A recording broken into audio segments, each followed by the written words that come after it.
I'm Kaitlyn Bristowe. Your session is now starting. Erotic therapy. Welcome to the Hey everybody, welcome to Off the Vine. I'm your host, Kaitlyn Bristowe. I have Sydney Quinn with me in studio today. You were off camera, but on mic. You heard some pretty crazy stories. There was a couple times where I turned around, you had your earmuffs on. Yeah, headphones on. Aubrey O'Day was on, and gosh, I mean, it's unfortunate that she can't talk about some things right now because I know her voice is very important and needs to be heard, but we touch on some Diddy things. We touch on her group Danity Kane, which I don't know. I know their music, but I didn't know it was called that. And she was like, girl, and I was like, yeah, we didn't have it in Canada, but I really don't think we did. Diddy fired her from the group in 2008 and reunited with them in 2013 before being fired, I think, a second time. But that girl has been through a lot. She talks about it, and she talks about her journey in Bali to try and get back to who she really is. So very fascinated by her. Would like to have her back on the podcast, and maybe just friends over text now. So she's very entertaining is what I'm getting at. Yes. Okay. So everybody enjoy the conversation. Thank you for coming on the podcast today. Thank you for having me. You are a legend, an icon. You've been doing everything for so long. I have. How do you old bitch. Yeah. No, you're not. I'm just as tired as I am old. I'm 39. Okay, that's great. Yeah, you're 40.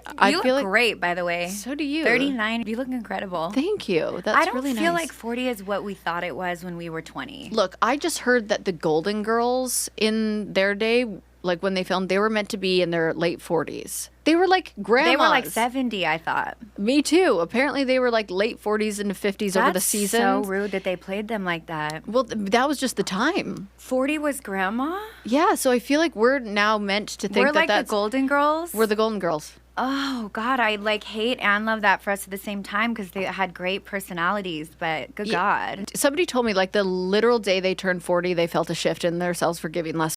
Is this true? 40 is what I told you. My 40th birthday was like very. I was like in Dubai in this thing called Dining in the Sky. So you're like up on a crane, overlooking all of Dubai, hanging literally by a seat, eating this meal that's prepped for you. And I got like all these calls coming through on my phone. I didn't even think I would get service. And I picked up, and it was the vet, and they were telling me your dog's been attacked by a foster dog. The eye is in 13 pieces. Half her face was eaten off. We're gonna have to put her down. And I was like, that's not an option. And I made them lower the crane, and I was pacing in the middle of like a random street in Dubai on the phone. They didn't have a doctor in that knew the eye, that was like a board certified. Yeah. So they had to just have somebody that promised me he's done the surgery a lot.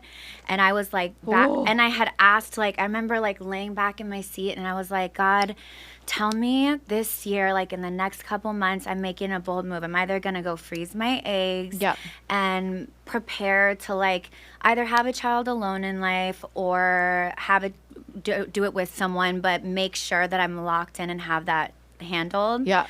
Or should I just go to Colombia and get a full-blown 360 ass to stomach, killing it, big old titties? Sorry, baby, I know you're young, but like, should I just like start looking like I Photoshop myself to look like? Why not? I'm 40. I want to walk around in a thong with my titties out down on Melrose and be like, hi guys. Yes. Did you need something? Yeah. That's how. So for me, I was like, answer that for me. And I kind of got the answer in a way. Literally a minute later when my phone blew up, I was like on my knees vomiting. I had like the most amazing people around me. They were all praying to Allah. We were all in a circle praying to Allah that my dog would make it through this surgery. And I just sat on my knees crying. I was vomiting. I was like, if I lose my dog, and she's at that time 17 with a heart murmur going into a full-blown surgery, and there's like a really big artery behind the eye, so if they nick it just a little bit in the wrong way, just a brain damage immediately. Oh my gosh. And so I realized I can't even handle this with an animal. I can't do a child and their first heartbreak, car accident, broken knee. I'm gonna be like in shambles. I totally relate to that. I'm like been through too much. I want this next phase to be easy. I want like a rich daddy that only wants to have sex when I want to. unless I really love you, I'm not giving you blowjobs daily, and I just want to enjoy my life. Yes. Oh my gosh, Kate, you or me? Because, well, some of that. I too, like, I can't even handle if my dog limps if something is in his paw. Yeah. I'm like, oh my, I'm so sorry. Like, I can't. Sydney was at a concert with me the other night, and all these intrusive thoughts started going through my brain that she was going to fall over the ledge, that you were going to like trip on something and go face first into glass. And I was like having anxiety. I'm like, that's not even my child. She's 16 and capable of walking. Yeah. And I can't handle if my dog like sneezes the wrong way. Yeah. Like, I can't. It's not, I don't know. I think once we get to a point where we understand the value of life and we're not so carefree about everything. Yeah. And we start understanding the consequences of things like who we're going to elect next, what the dynamics of our country are going to be, how things are going to shift, where freedoms are going to be, sexuality, restrictions, I don't know, having bosses that are in investigations, and understanding that half your life, maybe all of it, you were groomed by a country, groomed by bosses, groomed on reality TV shows, not even understanding it. Once you deprogram from all of that, you're kind of at a place where you're like, I'm risk adverse. I don't want it. But I always think too, I'm like, you've obviously been in that world so heavily that like you're jaded. And I'm like, maybe I just need to move to Idaho or somewhere. And like I was saying I've said it on a lot of podcasts actually, that I just want to like live on a farm with animals and like raise kids a different way. I'm like, so let me teach you something, what I learned about that. Okay. I moved to Bali when COVID started. I started seeing how race was being used in our country, even the Me Too movement. When all the movements started happening, and kind of like having dated so many powerful people and understanding the way in which movements are utilized to control the masses, and so the money can get funneled to where it needs to go from where it comes from without anyone seeing, and so on and so forth. I just really started looking at our country very sideways for many different reasons. I mean, they get like really, really dark, some of them. But I was like, I gotta get out of here, or like just take a bunch of pills. I can't stay. Yeah. So I ended up, first my friend was like, you don't have a mind that's made to like operate in this world, the way this country is. So you need to do DMT. So he gave me like the celebrity guy who gives all the celebrities DMT their first DMT? Time. DMT is a psychedelic. Okay. So he was like, you need to get into psychedelics. You need to shift into the psychedelic mind space and really like journey through your mind and learn to process life in a different way, which to me, after all the therapy and everything I've done in life, psychedelics were like I was thinking my last hope.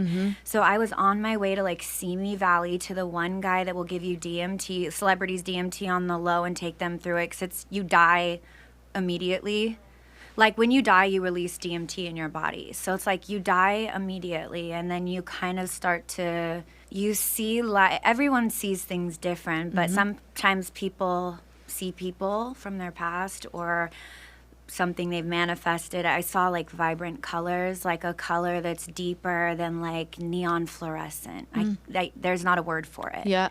And there were like a lot of warmth, and it all felt like people, but they were colors, but they were surrounding me and comforting me, and it felt so safe. Wow. And I realized, like, through that journey, my whole life I've lacked this sense of safety. And then when you see, like, what else DMT is you see how small you are. Like, what I saw was, like, I don't know the number of vibrancy and things happening. And I got to this moment where my head kind of was like, I'm nothing in this whole thing. Yeah. So I don't need to view anything that deeply. Yeah. But that wasn't actually when I ended up doing DMT. By the way, we just got onto that. I was driving to the Simi Valley, dude, and my friend called me and she was like, "What are you doing?" I'm like, "I'm about to do psychedelics. I don't even do drugs. I'm not even like that, but I know too much. I can't say anything. Yeah. Our president is garbage. He just manipulated a lot of people. This is going to go really bad for a while, and I'm like disgusted with the ways that certain things are shaping up, and I just don't like the system, and it's everywhere. Yeah. And she was like, why don't you just move to Bali? And I was like, what is Bali? She was like, I don't know. I was at Hulu, an executive at Hulu, and I was going into my cubicle every day feeling trapped. And I looked around one day like, I'm going to wake up here in the next 10, 15, 20 years and realize I wasted my whole life in this place. So she just bought a ticket to Bali. So I just bought a ticket to Bali. I literally sold my home and moved within like a month time. It was like record speed. I had everybody on it, and I got on a plane, and I just went to this place that I went to Indonesia. I was on the last flight out because it was considered a red country at that time. Like everybody's dying of COVID. Yeah. I never met one person who had COVID. I don't even know if there's hospitals. I never saw one. There's little clinics here and there. There's no 911. There's no weapons. There's no billboards. There's no TV or entertainment unless you're in like they have like five-star resort or something. Yeah. There's a few of those, but if you're like really trying to experience it, a lot of it is untouched land. It's spiritual. Yeah. And I went through a year of just alternative healing, everything from breath work to like Wim Hof ice baths to doing I did Ayurvedic. I went on a Panchakarma. Like I did just every type of spiritual thing there is. And then I did do a little bit, not necessarily in Bali because drugs are legal in Bali, so of course I wouldn't be doing drugs in a country where it's illegal. Right.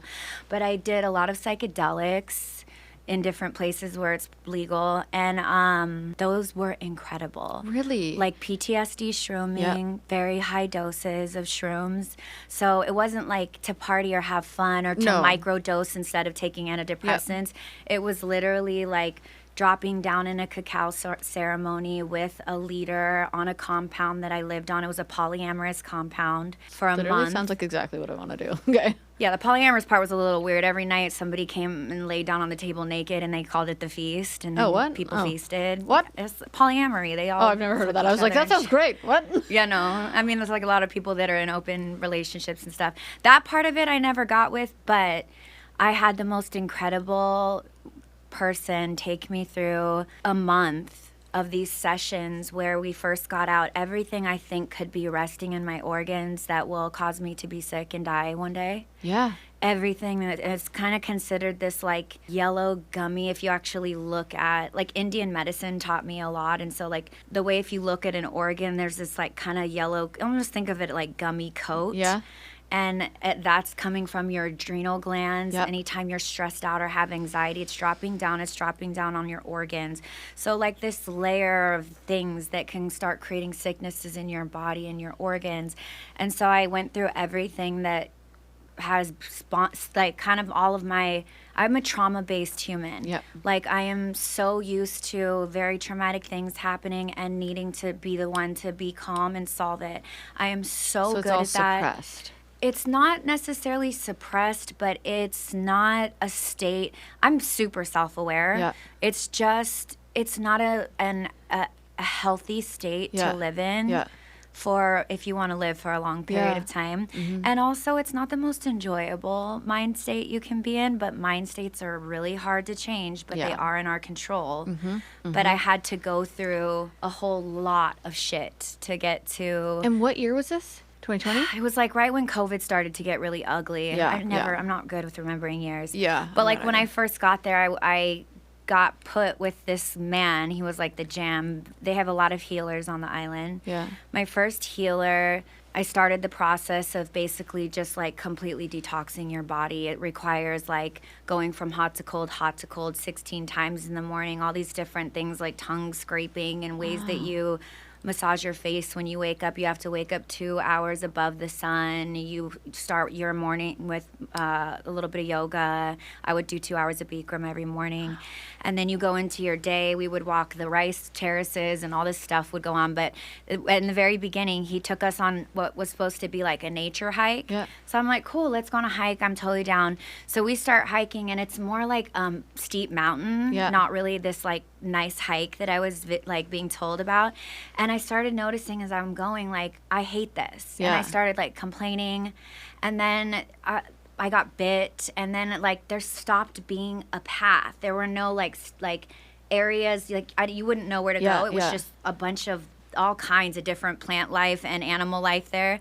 I was getting bit, stung. I was bitching. I was complaining. I was cursing. I was like, this shit. Like, why the fuck? What the fuck? And finally, I just sat down and I was like, I am done. Yeah. And he came over to me and he said, we do this with everyone that first comes to Bali. You'll do this hike again when you leave.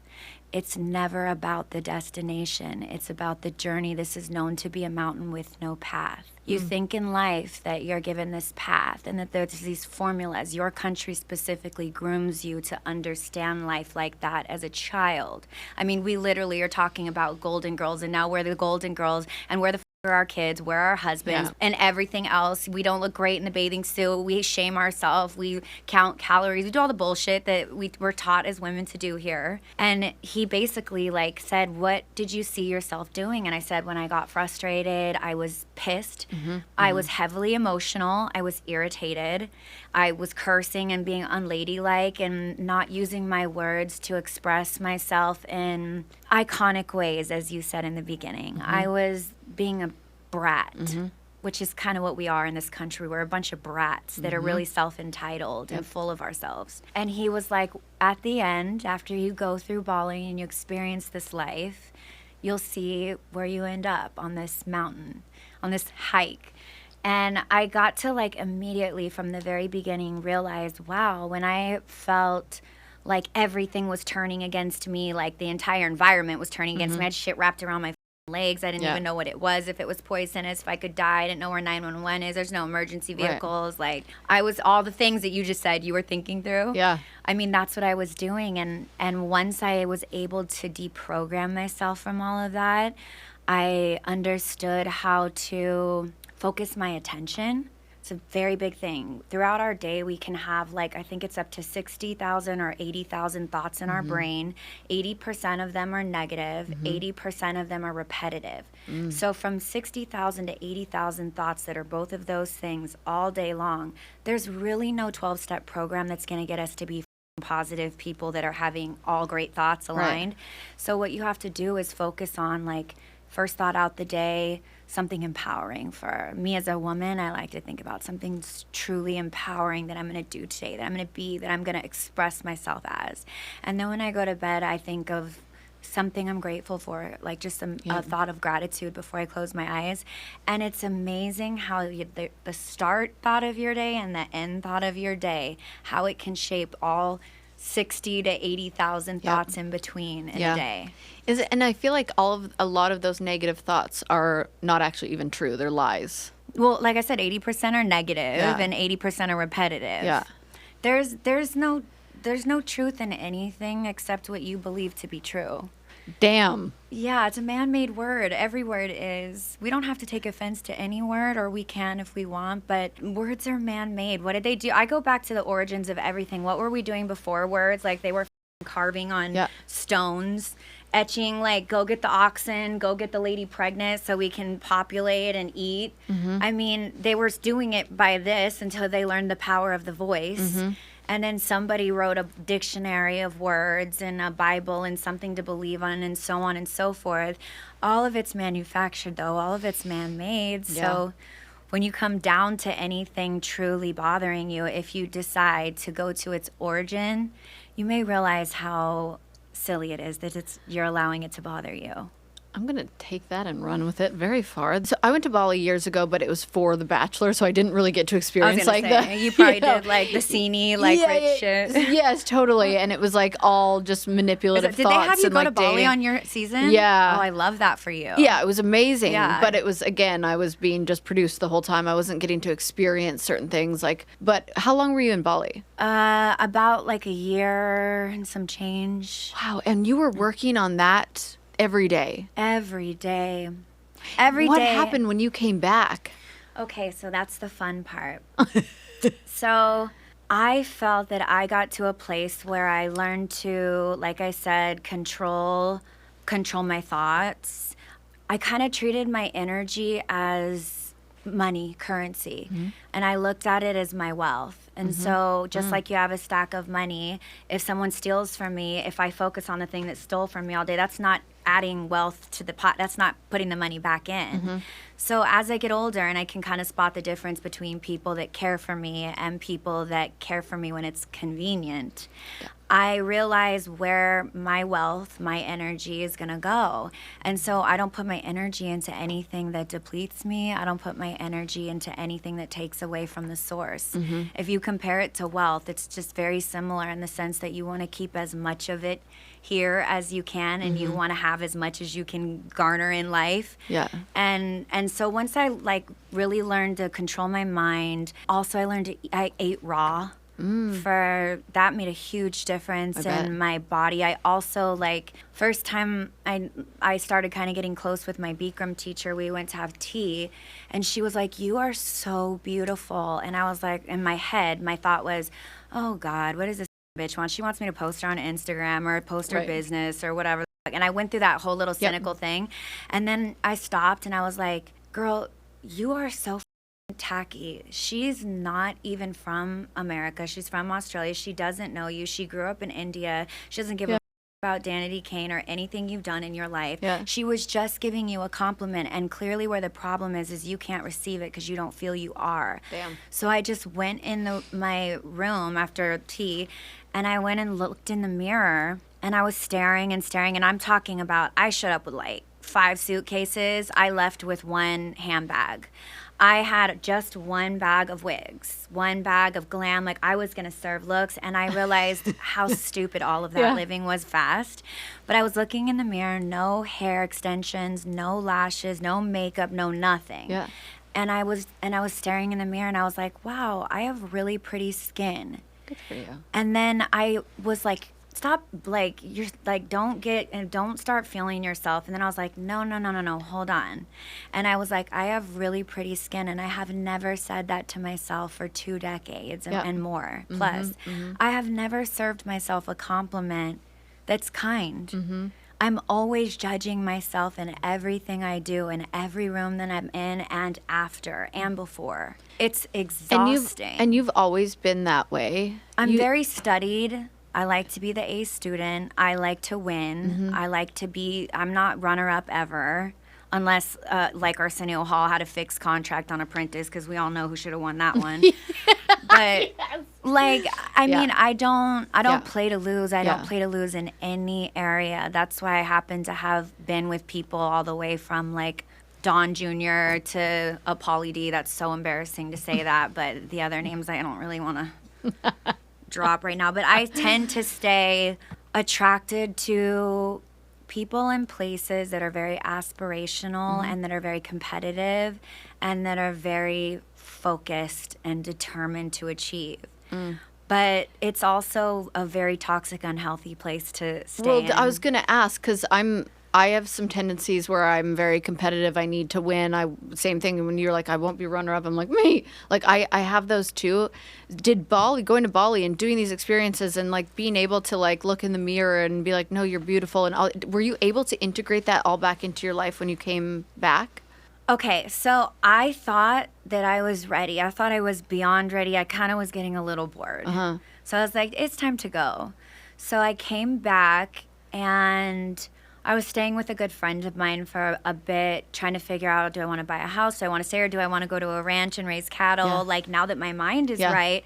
And this country had shifted so much. There was something called TikTok. There were podcasts.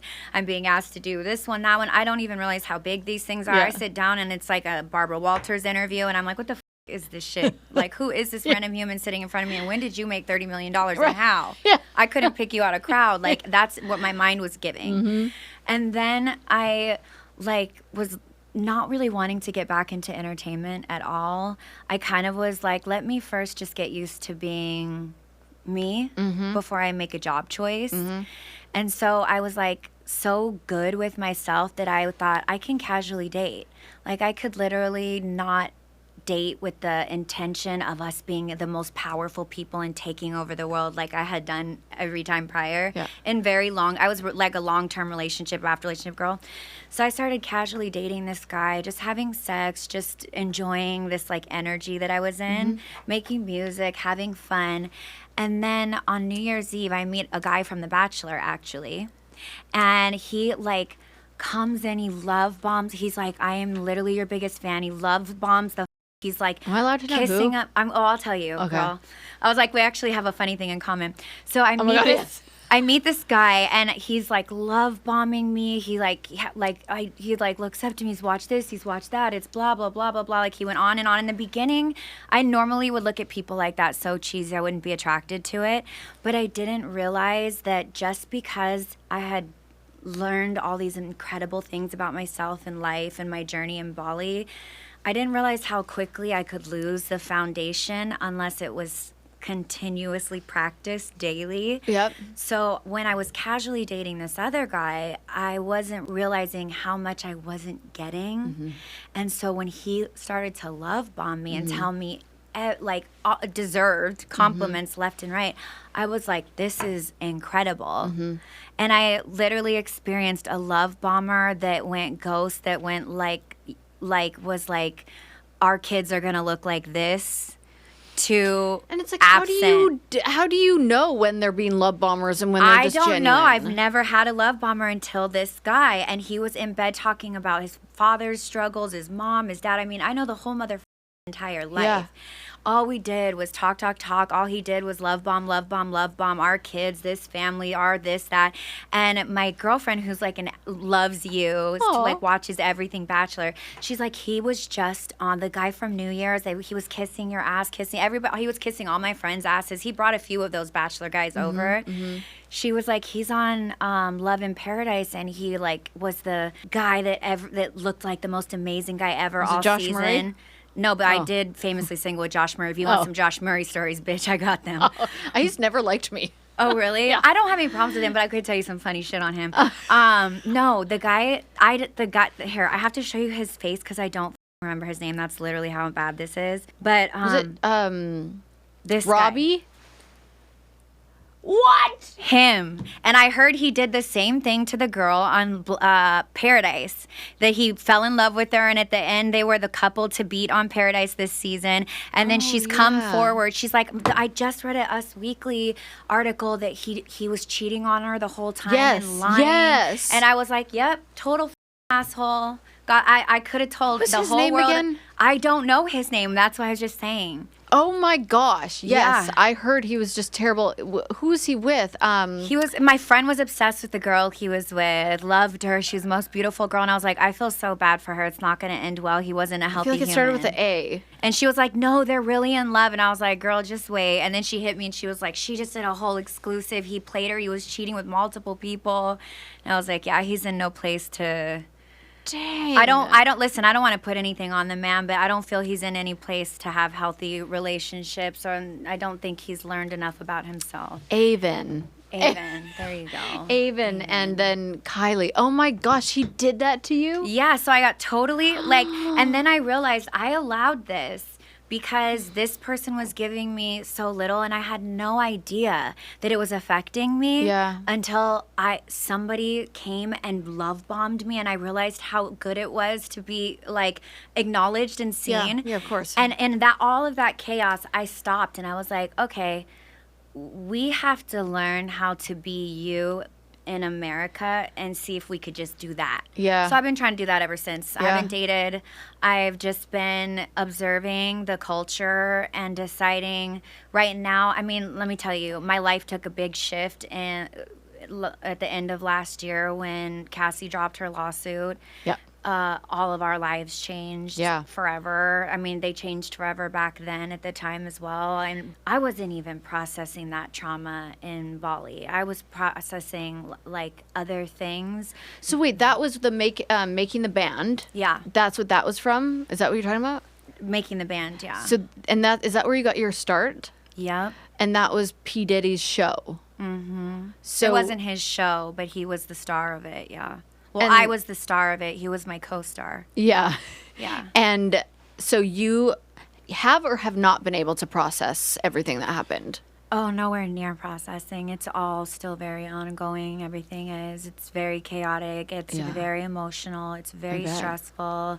And every day there's a new little twist and turn. I can't really talk about any of it right now, but Can you tell me why you're not allowed to talk about it? Like for your own personal well-being?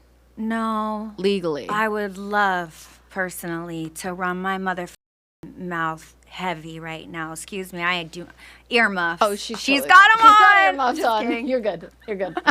Oh my gosh, but why can't I? Well, it makes me mad. There's an investigation going on right now. Okay. So, like, if anyone were to be part of the investigation, they wouldn't be allowed to speak about anything. Okay. Some people can't speak about things because they haven't processed it. Everybody processes trauma different. Everything, I think you can feel me when I say this because I've heard a lot about what happens on The Bachelor from the production standpoint. It's got a reputation in the reality industry. Yeah. I've worked with a few of the producers that are Bachelor producers. Whew. Some are great, I'm sure. But, of course. But they are there to do a job, and y'all are chess pieces they're moving on a board. Yes. Don't get it twisted. Yeah. When I go back to thinking about all of that, I just realize how groomed and toxic and how I was so young and how so many things were put on me. I was fired on national television for being overly raunchy and promiscuous. You know, that's actually like wrongful termination. That's a lawsuit against a lot of people. Are you able to fight that? No, because there's a statute of limitations, and at that time I was never introduced to HR. I never knew where to go to tell anyone what was happening or express my feelings or how to handle the things that were going on. You just normalized a lot of wild ass shit, and as I start to have to like document the process of all of it, and I express it when I'm needed to or feel like it, people are looking at me like, what the Yeah. And I'm just like, really? It's also normal. It was also normal. Right. Like, that you didn't know. That's crazy to you? Right. Oh, girl. Like. Right. Is there ever going to be a time where you will be able to share your story? Would you want to? Yeah, of course. I don't want to die with a bunch of secrets in me. I mean, that was one thing in Bali that did come up in the alternative healing training with the psychedelics was like keeping powerful men's secrets or powerful companies, organizations, keeping the secrets of powerful people in order to be able to play the game of a career and a life in this deaf entertainment industry. Yeah. People think they're a lot freer now because social media sites are all ran by technology companies that are stealing your data, and your data is going to be used to decide who our next president is while you make your stupid videos. They're stealing all of your data and understanding all of your weak spots, and they will do exactly what Cambridge Analytica did with that data, and it will shift and shape this country in a way that could potentially be detrimental to anyone that is any type of a minority in this country. And guess who's a big minority in this country? Women. We've never even had a female president. Yeah. And we have more women in this country than men. Yeah. We don't organize well. We're certainly taught to judge each other. I've seen, what is the Backstreet Boys and NSYNC on their like 15th reunion? What girl group do you know that's on their 15th reunion? None. Exactly.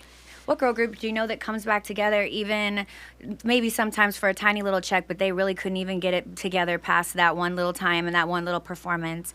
Women are trained so differently. I've been now talking with a lot of women in girl groups as I'm going through this process, and I'm like, we are taught when we got to a certain point.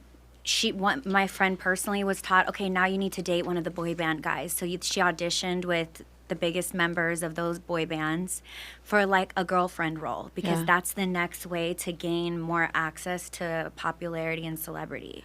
Like, it really is what people read about and hear about. When you don't have talent and you don't have anything else to bring to the table, you better be willing to date somebody or find somebody on Raya. You better hope that you're not blocked like me.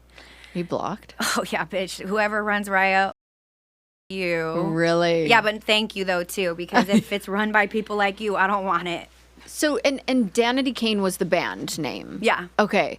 So, how long? The name of the show is Making the Band. It was on MTV. And then your band came out of it. How are you 40, almost 40, and you don't know Making the Band? I don't think it was on in Canada. MTV? Oh, no, I'm sure it was in Canada. Well, we didn't have MTV. We had Much Music. It was different. Oh, wow. Yeah. Oh, I mean, I don't know if right now I'm wondering how healthy any of that was for me. So maybe maybe it was good.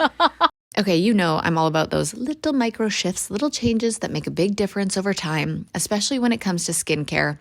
I want to say introduce you, but I feel like I've been talking about them for a while now. Dime Beauty. I've been using some of their products, and let me tell you, it's the real deal. Dime Beauty gives you that high-end, luxurious skincare experience without the hefty price tag, and the best part is it's clean, so you can feel great about what you're putting on your skin. Every single ingredient is right there for you to see. No secrets, just skincare that you can trust. A lot of people don't have time for a 10-step routine, so make it easy for yourself and start with the Works collection. This little package has everything you need. A gentle cleanser, a toner, 2 amazing serums, and 2 ultra luxe moisturizers. It's basically skincare magic in one box, and you don't even have to overthink about the order. Dime has got you covered. And a quick heads up, their sold out TBT cream, which is retinol alternative, is finally back in stock. So no more that peeling redness, just all the benefits of the retinol without the drama. So with over 2 million happy customers and all those 5-star reviews, if you haven't checked out Dime yet, you are missing out. Love your skin again? Go to dimebeautyco.com and unlock your discount. That's dimebeautyco.com. Dime Beauty, clean, affordable, luxurious skincare.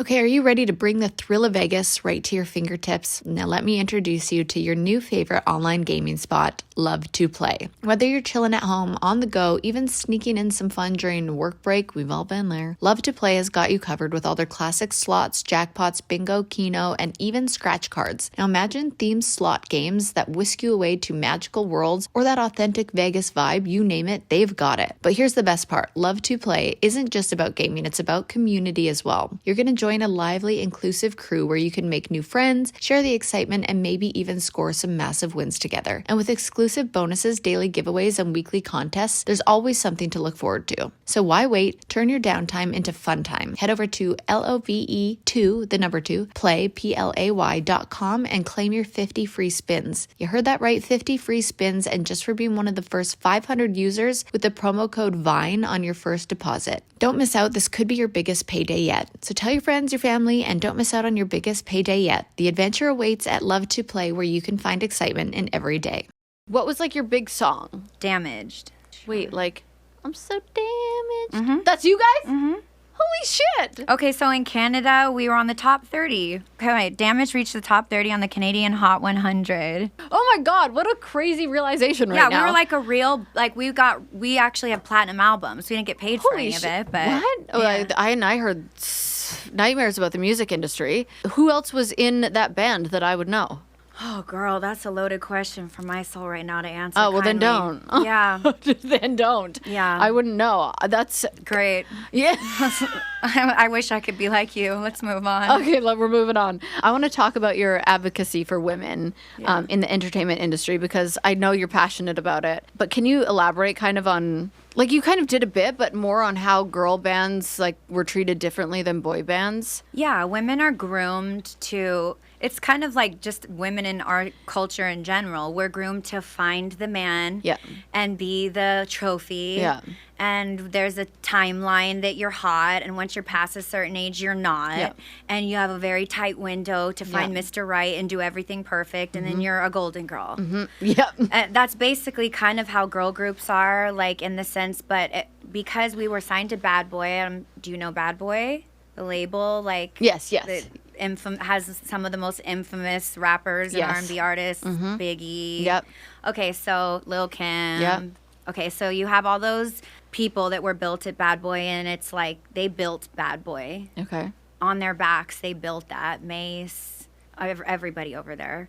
And then we were kind of the next generation of it. The next installment of the next groups of artists that he walked on all of our backs, in my opinion, allegedly. And then, what was the question? Oh, how we're treated. You see the boy bands, they can tell a manager or PR person if they come in, or a producer, dude, get the out, and the man will run, because the men that's got money and powerful, they need to respect. Yeah. If you're a woman and you are dude, get the out of here. You're not allowed to do that. Right there's already something that's like highly unfair about the fact that I have more platinum albums than you, but as a man, you could make all those people leave the room when you want, but I can't as a woman. And then also, the very first thing I was told when we got in the band by our manager was, you're the star of this. And I was like, no, we're all the stars. We're like a group of 5 stars, which we were. Everybody sang and danced their asses off. They are all incredibly talented women. When I say I don't want to discuss them, it's more on an integrity level than anything else, because the talent speaks. It's done spoke. In regards to the way that we're treated in these girl groups is like, people are favored, you get pitted against each other, someone's got more favor with the boss, why? You start, this one's the pretty one, this one's the talented one, this one's the cute one, this one's the, you get roles almost. You're cast for specific roles. They do that on The Bachelor. Yeah. It's Bachelor, Totally. but like you actually are like spent your entire life training to be a talented star, and to keep up with everything you have to keep up with, to be able to sing, dance, act, everything, 360 across the board, be a star at all times, at any second, no matter who walks in the room. And when you spend that much time doing that, to show up and then get organized into boxes like The Bachelor, it's almost even more offensive than if you had just signed up for love and got put in boxes. But truly, nobody should be put in boxes. Well, we all are. And how, like, I hear you, and you're saying, like, it's scary for this country and we've been groomed.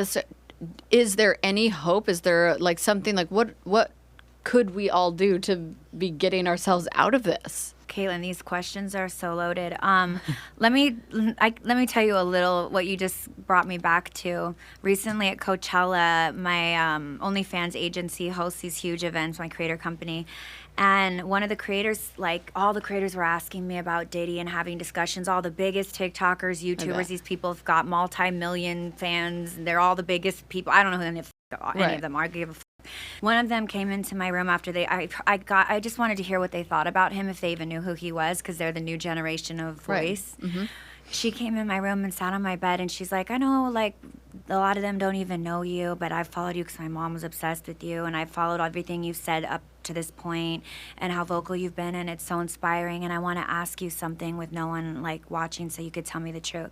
And I was like, what? And she goes, do women ever end up on top? And I took the biggest sigh, and I'm also not one to lie, so I just said to her, not right now, but it doesn't mean it's impossible. But I can tell you ways to protect yourself and to help us get closer.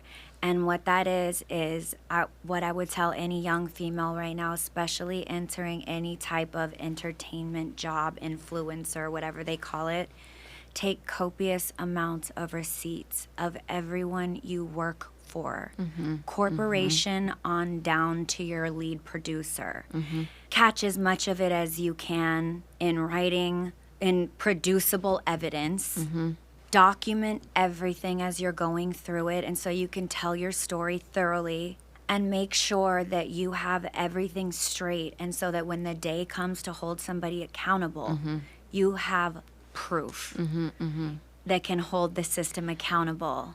And if you are one of the people that's smart enough to be able to start asking people for accountability, that's when things are going to start to shift. I have so many questions for so many people right now, but we got to get through this first one. But I have questions for a lot of people on a lot of things now that are coming up. Like systems that allowed things, corporations that allowed things, productions that allowed things, across the board. Of course, if you ask for accountability, you'll never work in the entertainment industry again, so you kind of really got to get to that stage.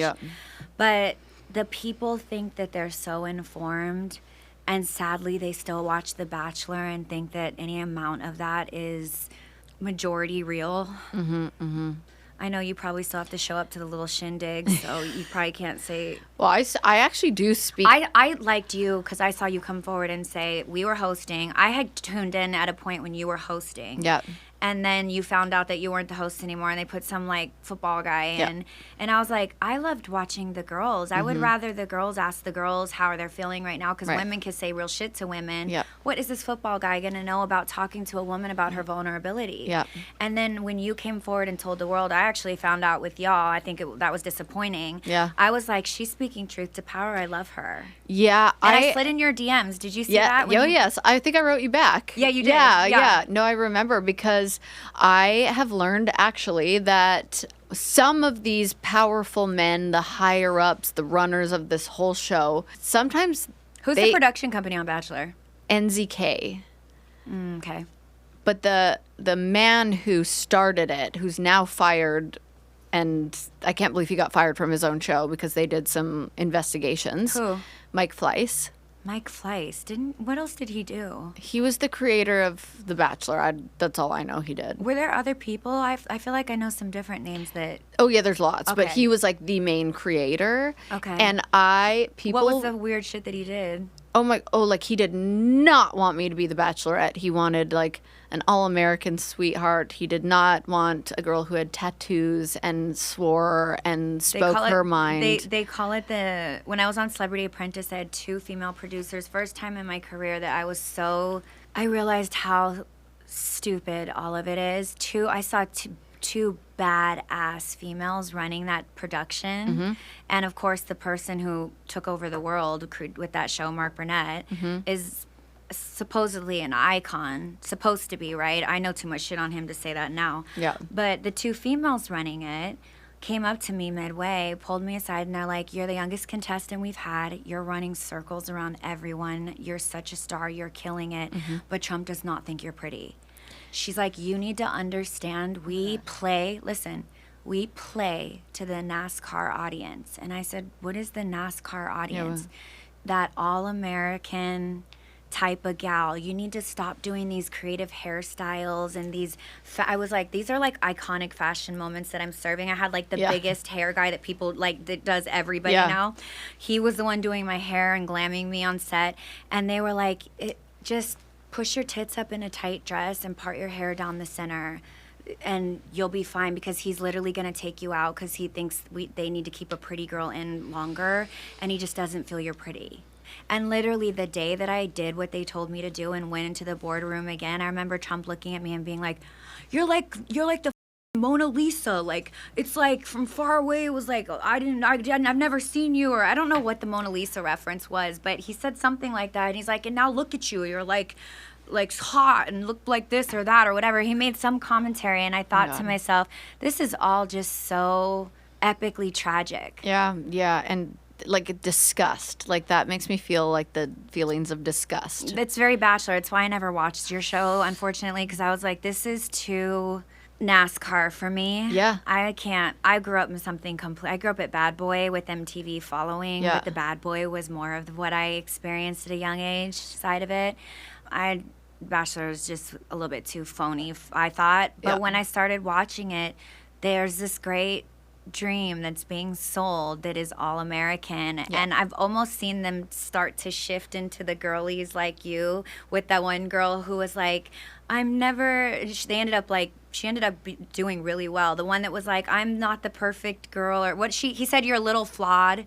Oh, Gabby. Yeah. When she made the comment, like when he was like, oh, I thought I liked you, but like rough around the edges. Rough around the edges. Yes. And I was like, oh my God, they would have never aired that 10 years ago. But now they're actually giving the character of rough around the edges. America's going to love her. Yeah, it's interesting. And it worked. And so they're shifting. When they actually have like a transgender gay, when they represent the community at all, I'll be real happy about that. They've come a long way, which is not a long way. No, I mean, they have the rough around the edges rule now. That's a box. But it was so crazy because I didn't understand the world of entertainment. I went into it at the age of 29. I didn't know that you couldn't stand up to the man, so I did. Oh, good for you. And I remember coming out of the show and I was like, I'm like, he's not going to tell me what to do. And contractually, I couldn't go on Dancing with the Stars because he wouldn't let me. And he's like, I'm not letting her do Dancing with the Stars. Girls? Exactly. He eventually did, but it was because somebody else stepped in and let me do it. But he was like, nope, I'm sick of girls wanting fame after my show, and I'm not doing this. And he literally, and so I... What did he get caught doing? Let's celebrate his demise. Oh, I have. I literally tweeted, and I was like, I tweeted like, Mike Fleiss, and I said it, I'll say it on here, is a piece of shit who hates women. Great. And good for you. And people are like, ugh. And he tweeted back, he's like, maybe if she spelled my name right, she'd get the opportunity. And I was like, what an asshole. I was like, I love that I spelled your name wrong. I don't know how to spell your last name. No, I literally I spell people I don't like to recognize. I spell their name wrong all the time on purpose just to let them know. Yeah. I don't even care to spell your name correctly. Yeah. I'll keep it on autocorrect. Yeah. Your name. Your name, that's how I felt. And I was just like, Did you do it on purpose deep down? No, I really did it on purpose, bitch. I probably would have, but I actually didn't know how to spell his last name. And it was one of those things where I'm like, people would be like, don't bite the hand that fed you. And I'd be like, I will bite the shit out of it because he treated me like crap. He made me feel like crap. What did they feed you exactly? Did you come off there with a husband? Fiance. Big thank you to our sponsor for this show, BetterHelp. Let's think about this. What's something that you've always wanted to learn? Maybe it's mastering the art of gardening, picking up a new language, even finally beating your best friend in bowling. I mean, who doesn't love a little friendly competition? As kids, I feel like we're constantly learning and growing, but somewhere along the way, life just gets so busy and that curiosity can fade. But guess what? Your back to school era doesn't have to be just a memory. Therapy can actually help you reconnect with that sense of wonder and curiosity and that inner child, no matter what your age is. So whether you've been in therapy before or you're just thinking about starting, it's such an incredible tool. Therapy isn't just for when life gets tough. It's for anyone who wants to learn positive coping skills, set healthy boundaries, or simply become the best versions of themselves. And if you're curious about giving therapy a try, BetterHelp really does make it so easy. It's all online, super convenient, and flexible enough to fit into your busy schedule. Just fill out a quick questionnaire and you'll be matched with a licensed therapist. And if you ever want to switch therapists, no worries at all, totally free to do so. So why not rediscover that curiosity with BetterHelp? Visit betterhelp.com/find today to get 10% off your first month. That's BetterHelp, HELP.com/Vine. Fall is definitely calling, and I am here answering. I'm excited for it. I don't know about you, but as soon as the leaves start turning, I'm all about creating that perfect cozy vibe at home. Whether it's baking up a storm in the kitchen or finding that perfect fall candle scent, putting on the spooky movies, I'm ready to dive into my cozy era. And you know who's helping me get there is Wayfair. So I recently did some shopping with Wayfair, and let me tell you, they have everything you need to welcome fall into your space. I picked up this gorgeous plaid throw blanket because you can never have too many cozy blankets in my opinion, and some super cute seasonal decor for my entryway. And the best part is it all came super fast. For an impatient queen like myself, I love that. With free shipping as well. Bonus! And now my home is the ultimate fall haven, and it was so easy to put together thanks to Wayfair. Now what I love about Wayfair is that they have something for everyone. So no matter your style, your budget, whether you're going all out with your fall decor or you just want to add a few little seasonal touches here and there, Wayfair makes it super easy. I was literally scrolling their app, I think it was yesterday, and I found the most amazing bakeware for all my pumpkin bread dreams. And yes, it's just as adorable as it is functional. So if you're ready to embrace the season of change and make your home feel like fall, check out Wayfair. They have everything from plants to fire pits, and they even help you set up the big stuff. Seriously, one-stop shop for autumn needs. Get ready for the season of change. Visit wayfair.com or get Wayfair mobile app. That's WAYFAIR.com. Wayfair, every style, every home. Do you think 2024, moving on, like in my hopes, I'm always like, okay, 2024 is going to be the year of exposing these crazy people are starting to figure things out and do TikToks and go down rabbit holes, and things are starting to come out and people are like, stop being blind. Do you think that everything will be exposed? Everything? Girl, no. No. Right now, we're still in a situation where the exposing is being controlled. Really? Yeah, all of it. I'm at such a level in this bitch. I can't speak on it right now, but I'll come back when I can if I'm still alive. Oh my God, is it that scary that you... Sometimes. Holy shit. Yeah, or they'll just... I mean, they can dead you in a lot of different ways. I had fat photos that weren't even the way I looked at that time that deaded me real hard for a second, cut off all my deals just for speaking my feelings during one of the debates, because I just have I have a lot of information from dating a lot of powerful people. I've seen how it all works in all worlds. And I just could tell on so many things. Oh, God. It's a lot of information that I have. I can't really even be, lately I've had to I already don't have a ton of friends because I was famous so young. And I've been famous since, and I'm 40 now. So I never really had a period where I got to develop my 20s and 30s group of friends. I only have my friends from high school. They're all married to their high school sweethearts, and we don't talk about the same things. They have 3 kids, and we barely have time for it. We talk once a year, and we love each other to death. But it's not like a daily bestie. Right. And I'm not on the same wave. We're not on the same wavelengths. So I don't really have a ton of friends. And when I open myself to meeting friends, what I find is my mouth is just so willing to tell people the truth of how things are, so they stop acting blind in rooms. Because what else am I on this earth to do if not change whatever I can in a positive way while I'm here? Is where I'm at. If I'm not gonna have kids, you better believe I'm going out strong. I'm gonna take as many I don't want to say take down. I want to say hold accountable. There is a career of things that have not been held accountable on any one side, but me, I always have to hold myself accountable. If my weight slips, if I was given drugs by somebody that were incorrect and was taking medication or things like, I've been open and talked about all of this, and I've had to literally be open, honest, and blunt about every single moment. Literally, even every guy I've dated, everybody knows. There was 2 that are unknown, and now you know one of them. Literally, the embarrassment too. The first one wasn't an embarrassment, but he was. I'm not capable of being casual in any way, shape, or form. I'm serious. I am aspirational, and I'm determined to expand. I can't be around people that aren't expanding. And a lot of people aren't and don't want to. What is your relationship like with social media and your phone and all the apps? In Bali, let me tell you one thing that was super powerful. When you go to another country, take all of your apps off of America and put it on the country you're in.